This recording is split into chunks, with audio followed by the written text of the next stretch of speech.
विद्यारम्भं करिष्यामि सिद्धिर्भवतु मे सदा। Hello friends, मैं हूं राजू शर्मा सर और आप सबों का स्वागत है हमारे YouTube channel delight classes Motihari में। आज के वीडियो में हम लोग पढ़ने वाले हैं प्रकाश के अपवर्तन से पार्ट 8 के बारे में। और पार्ट 8 में हम लोग को दो टॉपिक के बारे में पढ़ना है।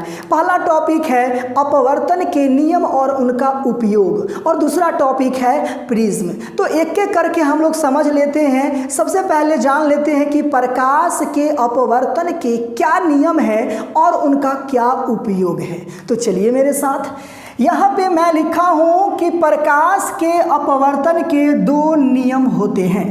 पहला नियम यह है कि आपतित किरण आपतन बिंदु पर अभिलंब और अपवर्तित किरण तीनों एक ही तल में होते हैं। ये पहला आपका नियम है। और दूसरा नियम है कि किन्हीं दो माध्यमों और प्रकाश के किसी विशेष वर्ण यानी रंग के लिए आपतन कोण की ज्या और अपवर्तन कोण की ज्या का अनुपात एक नियतांक होता है। और इस नियम को स्नेल का नियम भी कहा जाता है।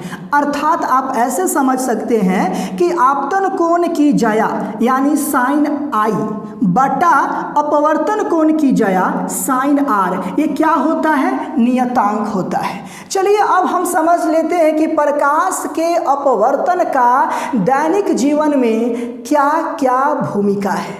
तो सबसे पहले यहाँ पे कि जब प्रकाश की किरण किसी प्रकाशतः विरल माध्यम से प्रकाशतः सघन माध्यम में जाती है तो वह अभिलंब की ओर मुड़ जाती है।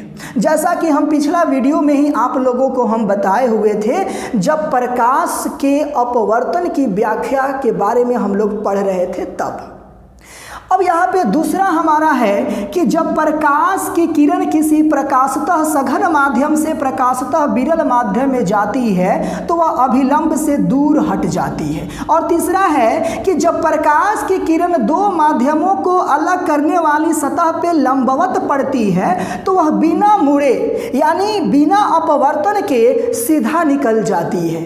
तो यही जो होता है हमारा प्रकाश के अपवर्तन के नियम को अपनाते हुए उपयोग करते हैं। जैसा कि प्रकाश के अपवर्तन की व्याख्या में भी हम लोग पढ़ लिए थे कि जब कोई प्रकाश की किरण किसी विरल माध्यम से सघन माध्यम में आती है तो वह अभिलंब की ओर मुड़ती है, और जब सघन माध्यम से विरल माध्यम में जाती है तो अभिलंब से दूर हटती है। और जब प्रकाश की किरणों को दो माध्यमों को अलग करने वाले सतह पर लंबवत डालते हैं तो बिना अपवर्तन हुए वो सीधे निकल जाती है। अब हम लोग जान लें प्रिज्म के बारे में, ठीक है। अब यहाँ देखिए प्रिज्म के बारे में कहता है क्या कि किसी कोण पर झुके दो समतल पृष्ठों के बीच घिरे किसी पारदर्शक माध्यम को प्रिज्म कहते हैं। यहाँ पे एक प्रिज्म है A dash B dash B C dash और फिर यहाँ पे आपका A। अब ये सब क्या होता है तो मैं बता रहा हूँ। यहाँ पे इस प्रिज्म में अपवर्तक पृष्ठ कौन कौन सा है?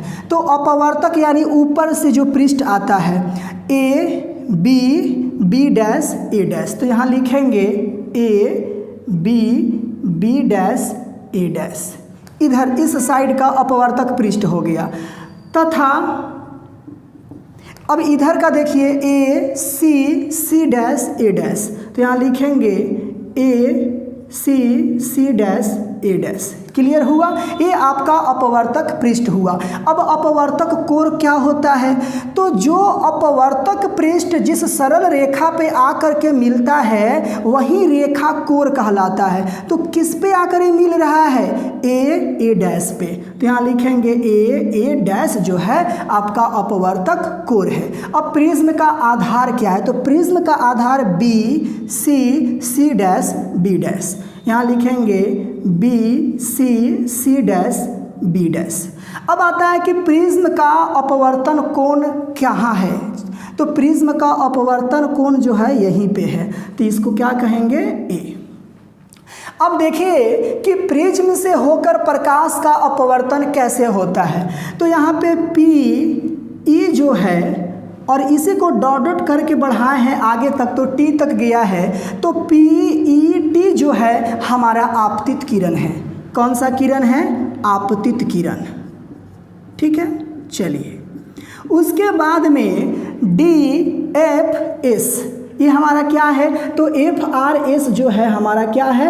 निर्गत किरण, यानी बाहर निकल रही है, निर्गत किरण।